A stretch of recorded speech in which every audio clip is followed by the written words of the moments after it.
ఇలా గన్పూర్ మండలం వెంకటాంపల్లె మాది. నా పెద్ద కొడుకు సిఐ, చిన్న కొడుకు ఎక్కడున్నది మాకు తెలియదు సార్. పేరు నాగేశ్వర రెడ్డి. చిన్న కొడుకు కానిస్టేబుల్. ఇద్దరు బిడ్డలు, ఒక ఆమెను గంగారం ఇచ్చిన, ఒక ఆమెను గోపులాపురం ఇచ్చిన. వాళ్ళ కష్టం చేసుకొని వాళ్ళు బతుకుతున్నారు. మాకేం ఆశపడకుండా వాళ్ళ కష్టం చేసుకుని వాళ్ళు బతుకుతున్నారు.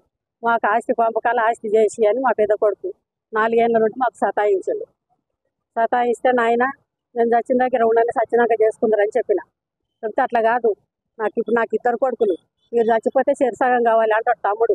నాకు ఇద్దరు కొడుకులు, నాకు 2 భాగాలు చేసి నాకు 10 ఎకరాలు, తమ్మునికి నాకు 20 ఎకరాలు, తమ్మునికి 10 ఎకరాలు. ఒక కొడుకు ఒక బిడ్డ కదా, తమ్మునికి 10 ఎకరాలు.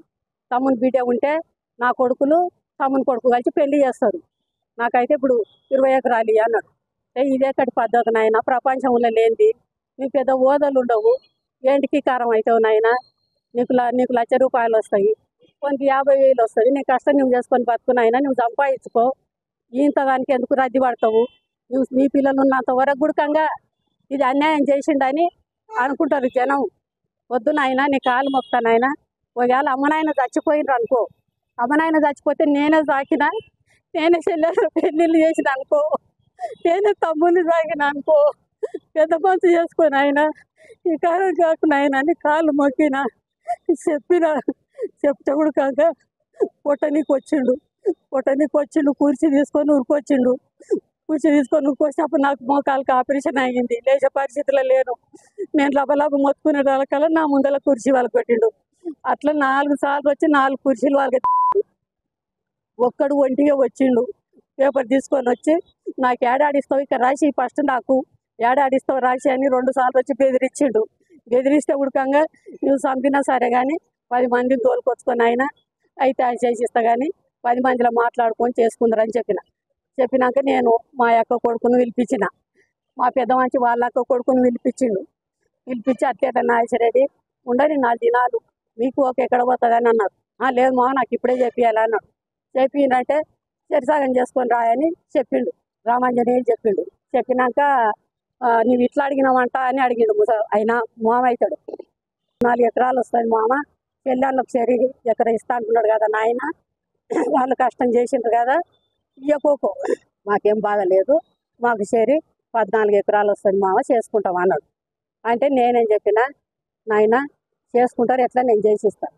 పెద్ద మనుషుల తోలుకొచ్చి పారకాత రాసుకొని పారకాత రాసుకున్నాక ఓ క్లాస్ అన్ని తోలుకొచ్చుకొని కొలతలు చేసుకొని మళ్ళీ దేశాలు రాసుకోండి. ఈ దేశకు నేనుంటా, ఆ దేశకు నేనుంటా, ఇక్కడ వాడు ఇక్కడ నేను దేశాలు రాసుకొని చేసుకోండి నాయన చెప్పిన.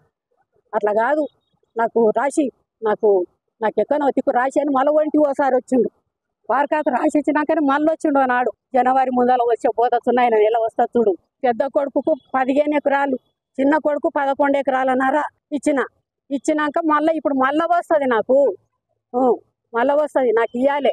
ఇచ్చిన దగ్గర ఎవరు చేసేది లేదు అని అందరు నాపిండు, కవులలో నాపిండు. కాకపోతే వాళ్ళు పెద్ద మనుషులు ఆయన కాయిదాలు బాగా పరిష్కాల కాయిదాలు రాసినాడు. పెద్ద మనుషులు ఉన్నారు కదా సార్, ఆ పెద్ద మనుషులను పోయి చిన్నోడు అడిగిండు, సార్ అన్నా నేను చేయించుకుంటానా నా పొలం అని అన్నాడు. అంటే వాళ్ళు ఇంకేముందిరా, తచ్చిపోయింది కదా, రిజిస్ట్రాలు అయినాయి, మీ అన్న లోన్ తెచ్చుకున్నాడు, నీవు లోన్ తెచ్చుకున్నావు, చేయించుకోపని చెప్పిండు. వెంకటేశ్వర రెడ్డి చెప్పిండు, గురుమూర్తి రెడ్డి చెప్పిండు, శ్యామసుందర్ రెడ్డి చెప్పిండు, గొల్ల యాదాయ చెప్పిండు. వాళ్ళని అందరిని అడిగి తూకం పోసిండు. కౌలు రైతు 10 దంతల తూకం పోసిండు. 5 ఎకరాలు 2 సార్లు దున్నిచ్చిండు. ఇప్పుడు 30,000 చిల్లర అయింది వాళ్ళకి ఖర్చు. అయినాక పోపించినాక వచ్చి ఇప్పుడు అందరిని ఊళ్ళే మొత్తం ఎన్ని టాక్టాలు ఉంటే అన్ని టాక్టాలు రద్దు, ఎవరు పోయినా మీ మీద కేసు చేస్తా అని అందరినీ బెదిరించిండు. చుట్టుముట్టు తాండలు ఉండే, తాండలను కూడా బెదిరించిండు. ప్రతి మంచికి చెప్పిండు చుట్టుముట్టు పల్లెలకు గుర్తంగా ఎవరు పోవద్దు. మా తమ్ముడు వచ్చి నువ్వు చెప్పినట్లు ఒప్పుకుంటానే అని నన్ను అడిగితే నాతోటి వాడు ఫోన్ చేసి నాతోటి మాట్లాడిపిస్తే మిమ్మలను అప్పుడు నేను చెప్తా మీకు దున్ననికి, అంతవరకు పోయేది లేదని బెదిరించింది. వాడు మొన్న 2 దినాలు 3 దినాలు 4 దినాల తర్వాత తిరిగి మందిని అడుక్కున్నాడు. మేము రామయ్య నీ వంట ఫోన్ చేసి మా ఆయన చెప్పినట్లు ఇంత అని మాట్లాడితే మామూలు అప్పుడు ఫోన్ చేయమన్నాడు. 5 ఎకరాలు కావాలి, ఇవ్వకపోతే తలకాయ రోట్లో పెట్టి దంచుతా అని మాతోటి అన్నాడు. తలకాయ రోట్లో పెట్టి దంచుతా, నరికి పొలి జల్లుతా తమ్ముడిని అట్లా మామూలే మాట్లాడు బిడ్డ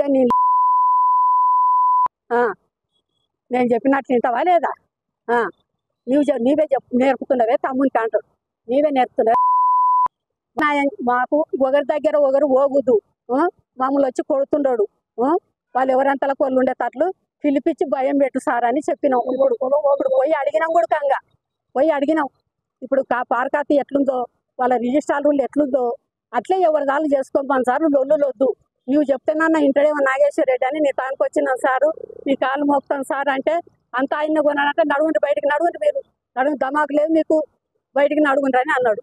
మేము కాళ్ళు మోపుతామంటే ఒక మా మాటలు బయటకు దొరికించండి పోయిన అని తలిగితే బెదురుకొని బయటకు వచ్చినాం. మేము నాగేశ్వర రెడ్డి తోటి ఫోన్లో మాట్లాడేది మేము విన్నాం.